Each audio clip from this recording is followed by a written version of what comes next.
দিলেন, ধনুর্বাণ দিলেন সূর্য বিশ্বকর্মা অভেদ বর্ণ, ব্রহ্মা দিলেন অক্ষমালা কমণ্ডল কুবের রত্নহার।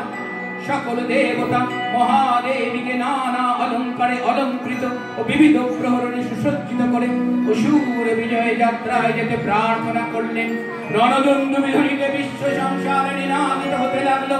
যাত্রার পূর্বে স্বর্ণলোকবাসী সকলে দশ প্রহরণ ধারিণী দশভুজা মহাশক্তিকে ধ্যান মন্ত্রে করলেন অভিবন্দনা।